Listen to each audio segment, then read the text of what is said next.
Good morning, guys. This is G from G's Loft. So I just wanted to touch base about the humidity. Today, where I am in Massachusetts,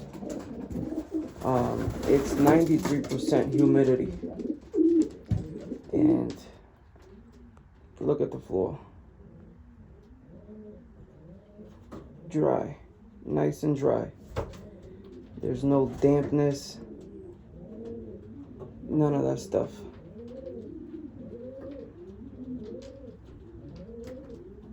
Nice and dry. Okay.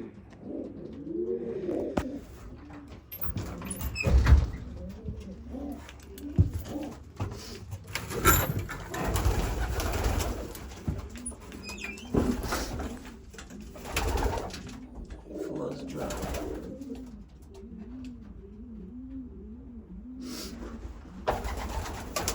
Little update here.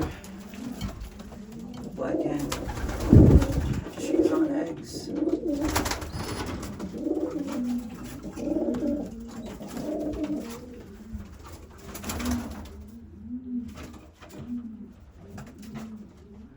Guys, just wanted to do this video as well because my phone right now, I faced it sideways. Somebody commented on my comments and said that if I put my phone sideways, you guys will get better view. So can you guys let me know on the comments below, and I appreciate for the comment about that. So I am doing it today. This is the young birds. See, my bricks are wet. See that? They're wet. Look at this, guys. Overcast. It was drizzling. Look. My coop is bone dry. See? There's a little specks over here because of the water when they drink. But that's dry. The young birds are doing good after I pulled the 9th and 10th. Jesus. Sorry about that. Somebody needs a rescue. There's the featherfoot sister, the one I stalked, and behind her is the one that I thought it was the odd one. See the tail? There's no dark markings, faded. It's still here. I pulled the 9th and 10th. It's doing okay. You know? That's him.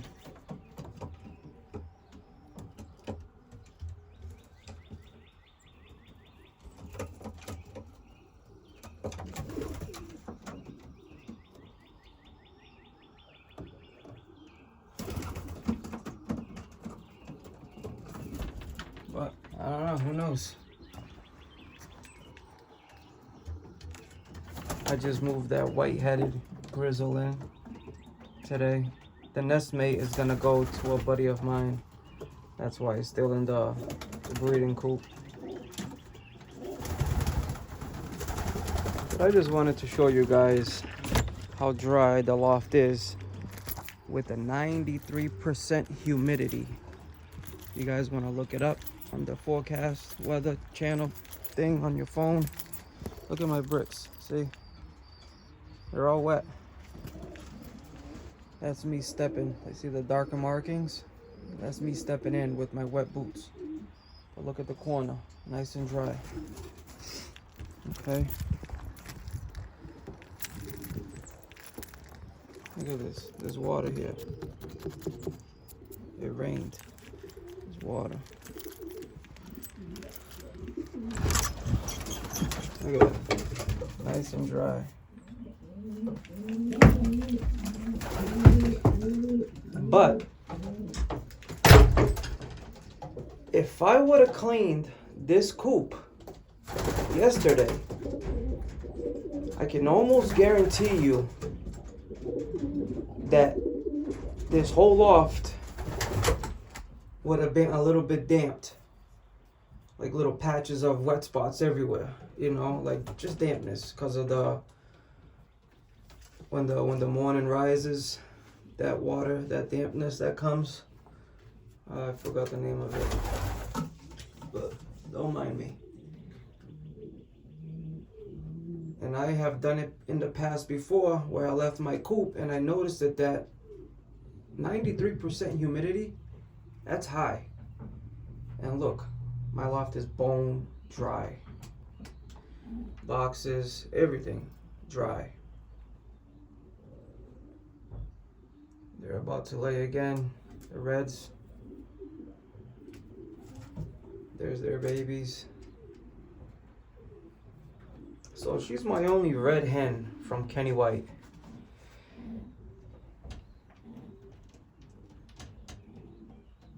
You can ask a lot of people about the reds from Kenny White. They come down from Butchie Santos. And I don't think there's no better reds. I'm not gonna say in the whole United States, but in the whole New England, you will never find better reds than Kenny White's reds. Ever.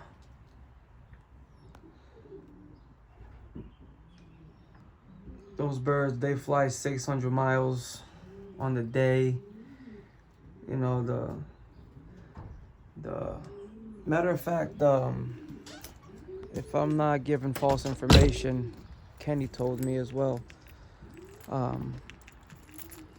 The New England Derby winner this year, was it this year? Or last year, whatever it was, the red, that came down from Kenny White. The only day bird in the New England Open Derby, one loft race.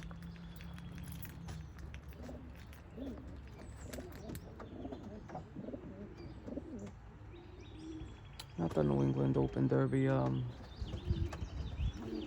one loft race that we have up here that Hassan runs.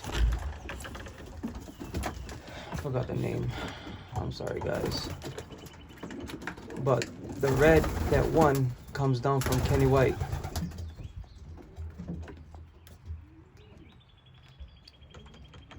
So Kenny White does have some pretty good reds, and that bird was the only day bird. Imagine that. 400-mile race, young birds, and a red bird comes and it's the only day bird, and Kenny White bred that bird. Kenny White didn't breed the bird. I think Kenny White bred the mother of that bird for Duncan.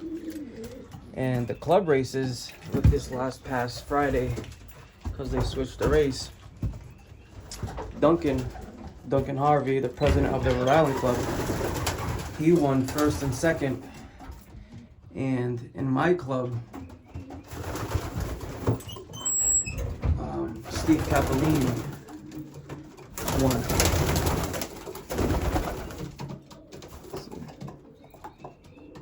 You won't find better reds than these reds in New England. Nowhere. I'm not bragging because I have them. You can ask a lot of people out here, and they will point the finger to Kenny White that has the best reds. But again, guys, you see the humidity, even this is wet. Look at that. See? 93% humidity and the coop is dry. Now, if I was to clean it, pretty sure this thing would have been wet. Just wanted to throw that information out there to you guys. Still not clean, see? There's the other nestmate to the baby I moved over today. So that one's gonna go to a buddy of mine.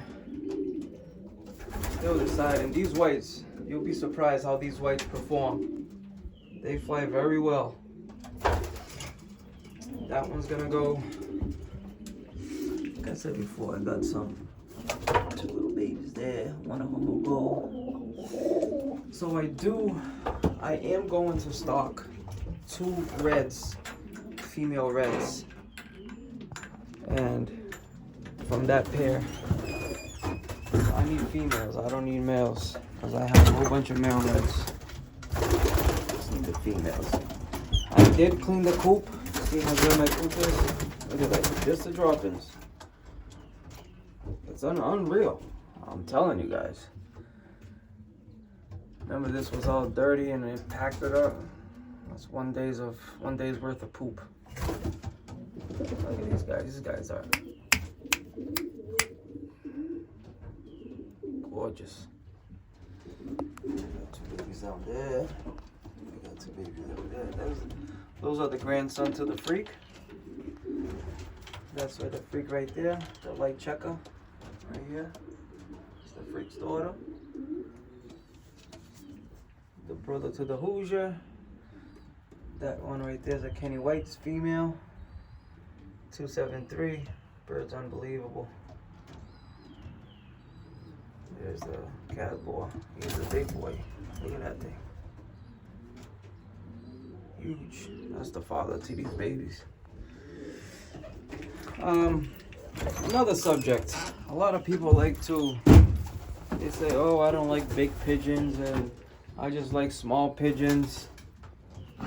Okay, that's perfectly fine. I get it. But, you know, we start off with a 150-mile old bird race and a 120-mile young bird race. All the way to 600 and all the way to 350 young bird, which is the red band race. In my eyes, you gotta have a little bit of everything. I'm not saying go ahead and buy 13 tremendous huge birds and put them in your coop. No, of course not. One large cock like I have there, you know, put them to a small female and see where the baby takes you, or put her with a medium female. That bird is gonna most likely be good up to like the first 150 miles all the way to like, you know, 300 miles on a good day, because it's gonna be big. The smaller ones, small to medium, smaller, those are better for the long races, of course. I believe so. But it's good to have everything, a little bit of everything in your coop. Sprint pigeons, marathon pigeons, middle distance pigeons, or you just want to specify in long distance, then just have long distance birds. But this is a sport where you want to have fun from beginning to end. You don't want to be like, all right, I flew the first 4 races, now my birds are gonna do something. That's not fun.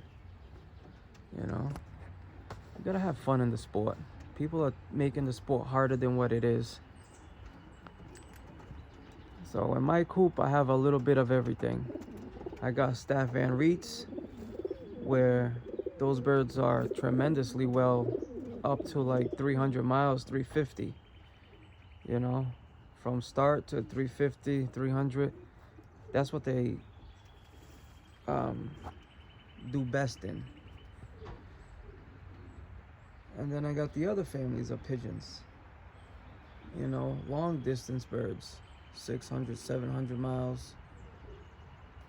You know, and you just gotta have a little of everything, in my eyes, I think.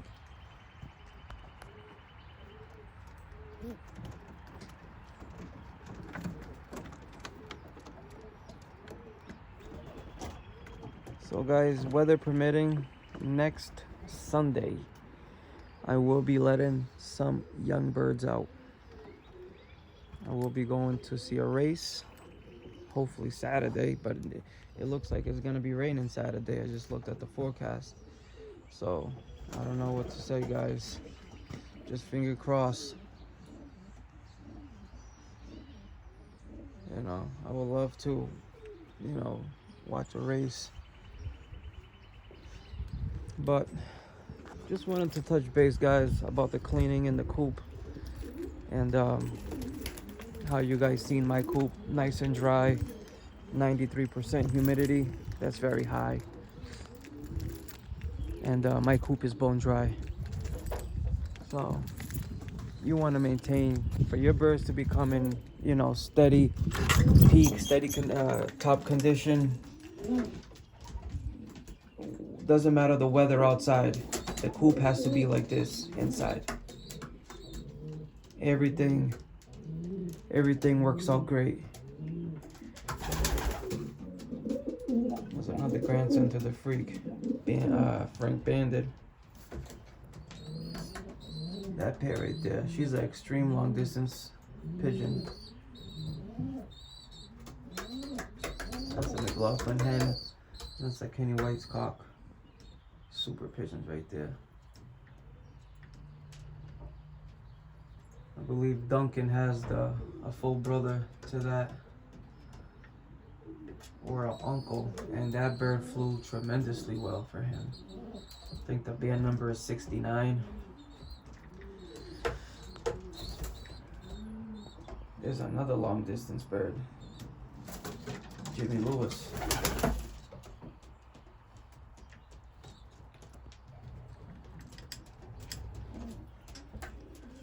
So guys, I just wanted to touch, like I've been saying, 93% humidity, and the loft is dry. Not a lot of people can do that. Very few. You gotta know what you're doing.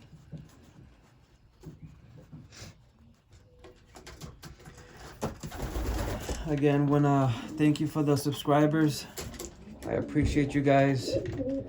I really do. The one who hasn't subscribed, hit that subscribe button so you can get further video notice. There's a lot of viewers, not that many subscribers, but I appreciate you guys, the one that are watching the video. You know, hit that thumbs up button, subscribe to the channel. There's a lot more coming, guys.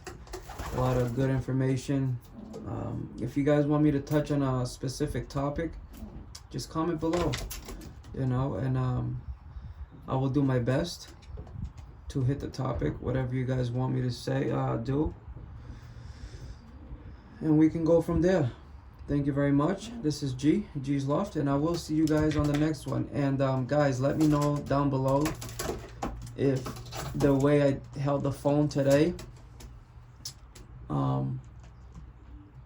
is it better than the other way that I used to hold it? Because my first 30-something videos, it's vertical, straight up. This is horizontal. So let me know if the way I'm holding it sideways is better. Okay? Thank you guys. Bye-bye.